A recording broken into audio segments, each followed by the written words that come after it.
Episode 95. It's all about the gear. Did you know that the distance from the Earth to the moon is the same distance as the moon to the Earth? Yeah, they're getting bad. Welcome to 10 Minute Off-Road Podcast. I'm your host, Nicky G. I'm here to inform, entertain, and delight your ear holes with all things off-road for the next 10 minutes or so. Why 10 minutes? That's how long until my pierogi is done. Yes, all these shticks is following around food nowadays. I'd like to remind everybody you can listen to the 10 Minute Off-Road Podcast on Apple Podcasts, Google Play, Overcast, Breaker, CastBox, Pocket Cast, Stitcher, Audio Public, and Spotify. Yeah, we're on Spotify now. But never iHeartRadio or Pandora, because they're dicks. If you want to reach out and touch the 10 Minute Off-Road Podcast, I beg you, please reach out and touch me. That didn't sound creepy at all. You can contact 10 Minute Off-Road Podcast at 10minuteoffroad@gmail.com. That's 10minuteoffroad@gmail.com. Or the best way is just leave a comment on the YouTube video. You can follow 10 Minute Off-Road Podcast and be ignored by the 10 Minute Off-Road Podcast on all the social media platforms. As long as that social media platform includes Instagram, Twitter, Facebook, and YouTube, but never TikTok. Because, you know, as we're finding out, TikTok is just a propaganda machine from the Chinese government. And I really can't say Twitter anymore. It's X. And I don't even have a Twitter account anymore. So, and 10 Minute Off-Road Podcast, Instagram, you know, who knows, who cares. Someday I'm going to promote this podcast, but it's not at the quality level that I'd like it to be, so I just kind of, us three listening to it is all there is. And that's fine, because I'm doing this just to kill some time, basically. Alright, so that's about all the time we have for the 10 Minute Off-Road Podcast. Tune in next week. I'm just kidding. Although I did kind of burn up half my time just doing the legal mumbo jumbo. Now this week, I want to talk about gear. Spring's coming. Everything's getting ready to pop up. Uwari's opening, next week. Next week, a lot of the roads that are closed for the winter open up. Everybody's going to be out camping and riding the trails. Look forward to meeting as many people as I can out there. And there's quite a few Jeep events popping up that I'm going to try to go to and kind of intermingle and talk to folks like I did in the old days. But yeah, I'm going to start doing it. I've been recluse for too long. So with that being said, I want to talk about the gear. Switched more from rock crawling to overlanding the past 2 years. And now I can honestly say rock crawling has no interest to me, although I do love a rutted, muddy road and some, I guess you'd call it light off-roading. Soft roading is what I've heard people refer to it. But anyhow, the overlanding bug has really bit me, and I'm kind of wanting to get into that more. So I want to talk about the gear. I keep my Jeep stocked with a certain amount of gear because even if I go out for a day, it's an old XJ. It could easily turn into an overnight trip. So I have like a bare minimum of stuff that I carry in my Jeep to make sure that I don't die or at least have a very, very miserable time. So today, I had some time. I made a list of what I have in my Jeep, and I quickly realized I cannot read my own writing. Somehow I wrote down 213.115 nano. Have no idea what that is. I do say that I do carry too much, and I just figured out what the 2151 1.5 nano is. With my crappy handwriting, it comes to, my dad used to tell me all the time, 2 is 1, 1 is none. And that is my shorthand for that. Yeah, so you carry two of everything. And it helps if everything has two purposes. Like, instead of carrying 2 stoves, you just carry 1 stove and a way to make fire, because you could use fire as a stove.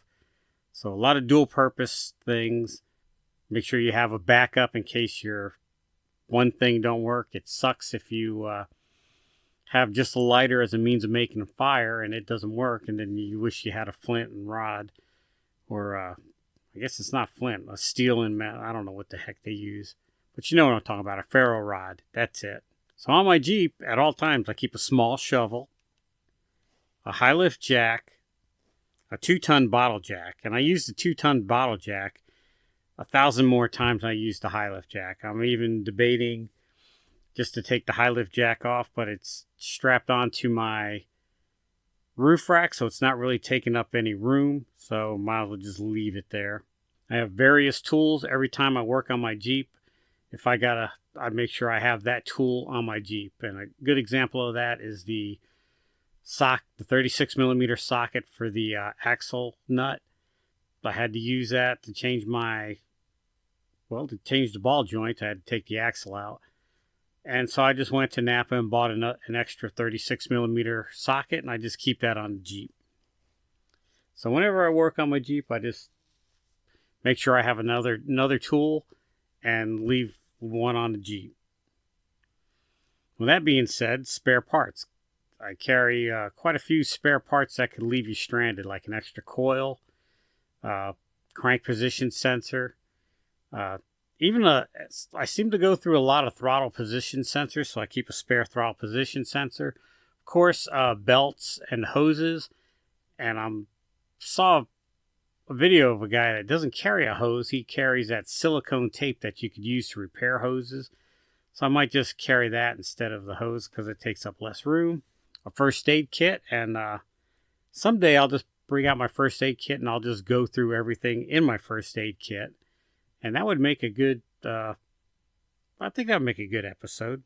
I carry my first aid kit. Along with that, I carry insect repellent, 99% DEET. Because, bugs seem to love me, so I got to fight them off any way I can. I carry toiletries like baby wipes, toilet paper, toothbrush and toothpaste.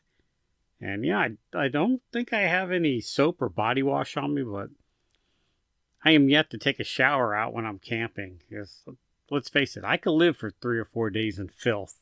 As long as I have the baby wipes and the toilet paper, I'm good to go. I'll be clean enough. Along with the toilet paper is plastic trash bags. You always got to have some plastic trash bags. They come in handy for everything. Not only do they haul trash away, but you could use them to make a poncho with.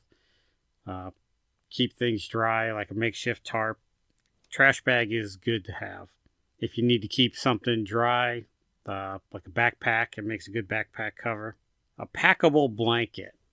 They make blankets that you could stuff in a stuff sack that pack pretty small. I keep one in the back of my Jeep.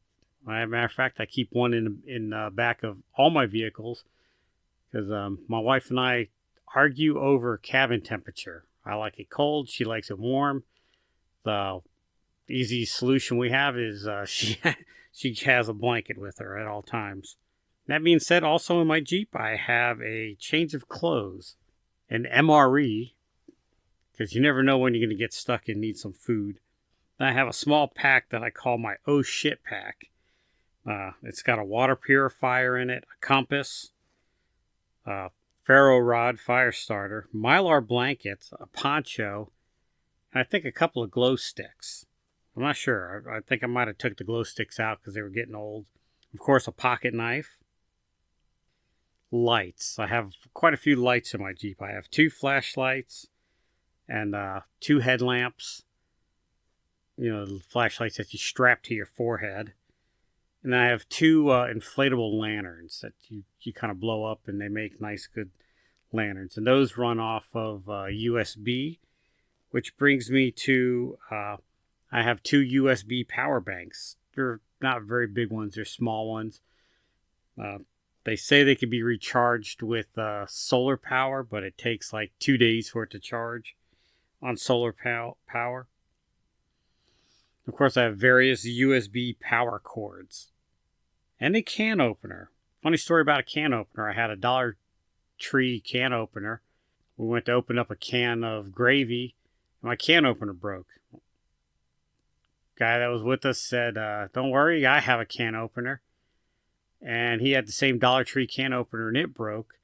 So there's 3 grown men looking at a can trying to figure out how they're going to open it. So since then, I got the P58 or P48 military little can openers. I bought a bunch of them on Amazon. I handed them out to a bunch of friends. I've got a couple in my Jeep. And plus, I went out and bought a nice can opener. But I make sure I always have a couple of can openers with me. And I guess if you don't have a can opener, a pocket knife works. Screwdriver and a hammer. Back to that 2 is 1, 1 is none type deal. I carry a 3-foot pry bar with me.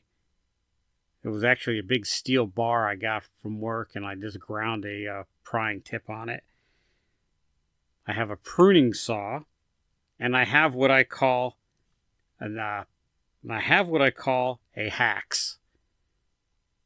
It's not quite a hatchet, and it's not quite an axe. It's in between, hence the name hax. And of course, a GSMR radio. And there's probably a bunch of other little tiny knickknacks in there that I'm forgetting. I have like a sock that fits over my windows that have like a screen mesh material, so if I have to sleep in my Jeep, I could put the sock over the door, roll the window down, and I'm insect free. All right, now I think that's about got me out of time. I'll catch you guys next time. Until then, this is Nikki G saying, wheel what you got and be happy.